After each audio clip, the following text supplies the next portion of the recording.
Quando surgem notícias de uma crise em dois bancos mundiais, o Silicon Valley Bank, que não acontece com o grande banco norte-americano desde 2008, e também o Credit Suisse, com 167 anos de atividade e também um dos bancos mais antigos do mundo. É importante analisar a atual situação económica do Canadá e convidamos o consultor de hipotecas, Paulo Rocha. Paulo, mais uma vez, muito bem-vindo ao Omnia. Olá, Sérgio. Muito obrigado por ter aceitado o nosso convite. Primeiro, acima de tudo, é importante abordar, por falar o que está a passar nestes dois bancos. Como é que, não é, sucedeu toda esta crise? Assim, bom, são duas situações diferentes, mas simulantes. O que aconteceu primeiro no banco americano, que é o Silicon Valley Bank, foi que durante estes últimos 2, 3 anos de Covid, os governos e os bancos centrais têm dado muito dinheiro, pondo muito dinheiro para a economia.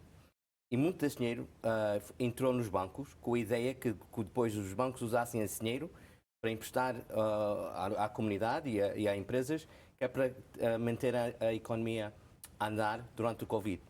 Mas o que se passou foi que muitos bancos não tiveram ou não quiseram emprestar aquele dinheiro todo, então eles começaram a investir dinheiro, esse dinheiro que o governo deles, para emprestar ao público, em vez de ser emprestado, eles investiram.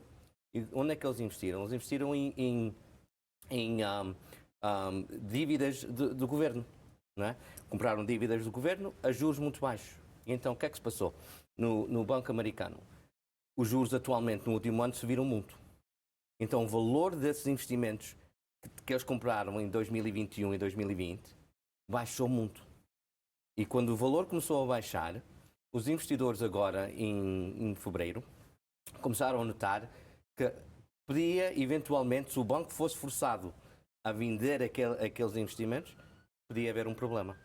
Se eles não fossem obrigados a vender e aguardavam aqueles investimentos até o term, não havia problema nenhum. Se o banco fosse obrigado a vender, podia haver uma crise no banco. Então, alguns dos investidores do banco começaram a tirar o dinheiro fora do banco.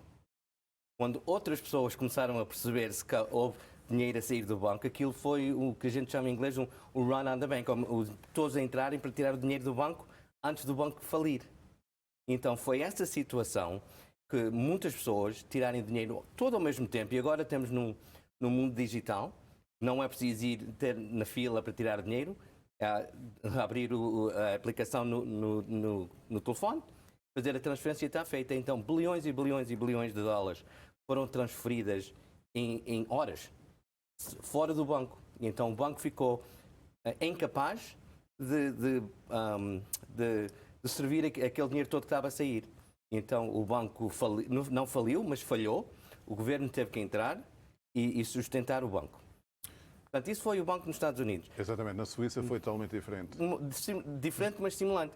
Foram o Banco da Suíça, que já existe há muitos anos, como disseste, 167 anos, não é? Um dos mais antigos do mundo, não é? Um dos mais antigos, um dos mais importantes, estava considerado talvez um dos 30 mais importantes bancos do mundo. E então, já há 2 ou 3 anos que o banco está... A economia, a comunidade económica está a ver que este banco tinha problemas com alguns investimentos que eles tinham feito. Já não tem nada a ver com o Covid, não tem nada a ver com o que se passou nos Estados Unidos, mas ocorreu o mesmo tipo de situação. Depois do banco nos Estados Unidos, pessoas começaram a ficar com medo.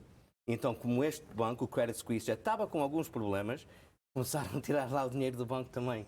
E então isso causou ou provocou a mesma situação no Credit Suisse que aconteceu no Silicon Valley, mas por duas razões completamente diferentes. Esta tendência assustou os mercados financeiros, não é? Há o risco de outros bancos poderem também seguir o mesmo caminho? Assim, sim, assustou muito, tanto que os governos centrais todos juntaram-se para reunir e pensar em o que é que eles podiam fazer juntos para, no caso disso, ficar pior. E se isso pode acontecer para outros bancos, ainda há uma possibilidade que sim. Agora, o que nós temos que ter confiança é que os governos e os bancos centrais estão todos preparados para que, se alguma coisa mais acontecer, eles estão preparados para entrar e entrar rápido para controlar a situação e manter o sistema bancário aberto. Portanto, eu acho que podemos ter confiança nisso, mas que se possa acontecer a outros bancos, sim, eu acho que ainda há possibilidade de outros bancos entrarem em este tipo de situação. Mas concretamente aqui no Canadá nós estamos seguros ou há também aqui um grande risco para que os bancos também ou algum banco possa entrar nesta crise? Não, aqui no Canadá nós temos uma situação muito diferente que a dos Estados Unidos, não é? Em que o nosso sistema bancário é muito mais controlado, temos muito mais regulações e estão muito mais bem capitalizados comparados aos Estados Unidos. Portanto, acho que aqui no Canadá o que aconteceu nos Estados Unidos não vai acontecer. Mas não posso dizer que não pode acontecer, tudo pode acontecer, mas acho que no Canadá temos uma situação muito melhor do que os Estados Unidos têm, em termos bancários. Mudando de assunto, no dia 8 de março, portanto, o Banco do Canadá anunciou também uma pausa, não é, no aumento das taxas de juro, o que não acontecia desde, julgo que março de 2022, não é? O que é que levou à tomada desta decisão? Portanto, os números estatísticos da inflação estão a começar, ou estavam naquela altura, início de março, a começar a mostrar que a inflação estava a começar a cair, a descer. E então isso é um bom sinal para o Banco Canadiano. E então, com as estatísticas da inflação a descerem e outras estatísticas que eles têm acesso, eles decidiram que talvez já era uma boa ideia pausar, não aumentar, não descer, mas para ver agora o que é que se ia passar nos próximos 2, 3 meses.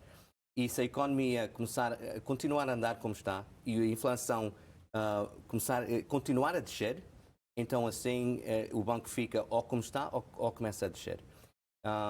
Não sabemos ainda se o banco começar a descer, depende de muitos fatores, mas para já acho que o Banco do Canadá está muito seguro na decisão que fizeram e não deve subir para já mais.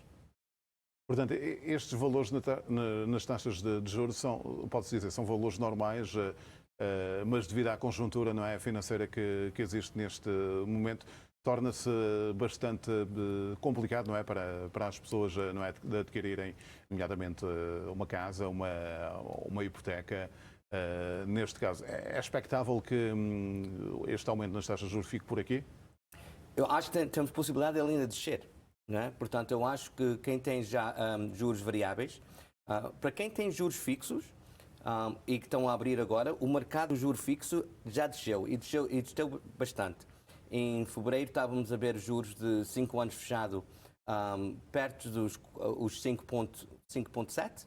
Hoje estamos a ver juros fechados talvez nos 5 anos a 4,5.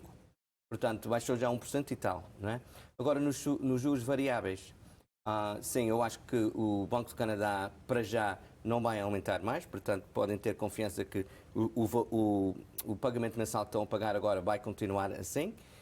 E talvez lá para o verão, para o outono, vamos começar a ver os juros a descer e nessa altura, quando o Banco do Canadá começar a descer os juros, então os pagamentos mensais das hipotecas também começam, para quem tem juros variáveis, começa a descer. Há aqui também uma nota importante, portanto, a Reserva Federal dos Estados Unidos aumentou esta semana as taxas de juros para 25%, de 4,75% para 5%, o que representa, não é, este para o Canadá? O Banco Federal, ou o Banco Central americano, tem uma situação um pouco diferente do Canadá, mas também, ao mesmo tempo, por causa do que aconteceu no Silicon Valley Bank, estavam numa situação aqui muito esquisita. Porque para eles acham, o Banco Central acha que a inflação nos Estados Unidos que ainda não está sob controle e para eles queriam aumentar mais, talvez 0,5%. Mas por causa do que aconteceu no Banco Silicon Valley e por medo de talvez acontecer a outros bancos e que já que a comunidade investidora tem algum receio que a economia já está a entrar em recessão ou já entrou em recessão e que esta situação nos bancos vai avançar com a recessão ainda mais depressa. Então o banco estava numa situação em que eles queriam aumentar 0,5%, mas tinham receio por causa do que estava a passar atualmente, que talvez 0,5% era demasiado e trazia algum risco com isso. Então também estavam com a possibilidade de não aumentar, fazer a mesma coisa que o Canadá fez e pausar os aumentos. Só que isso também trazia algum risco. Um deles era que, ok, se o Banco Central Americano pausasse, quando estava para aumentar meio, entanto, eles estavam com medo que isso dava um sinal à economia, estava tudo, que os juros já não iam aumentar mais, então que as pessoas começavam a alargar-se e a comprar mais e a pedir mais dinheiro, então a inflação subia outra vez. Portanto, eles nem queriam não aumentar, nem queriam não pausar, mas também não queriam aumentar muito. Então, entraram ali na média de aumentar um 4%. Para o Canadá, a gente já esperava isso. A nossa situação, enquanto é muito dependente dos Estados Unidos, também é diferente, não é? E então eu acho que aqui no Canadá nós podemos estar muito confiantes que para já os juros não vão aumentar. Muito mais haveria para falar. Muito obrigado, Paulo. Foi um prazer tê-lo por aqui. Obrigado, eu, Sérgio. O prazer foi todo nosso. Paulo Rocha, consultor de hipotecas, sobre a atual situação financeira do Canadá. Vamos voltar após um curto intervalo. Até já.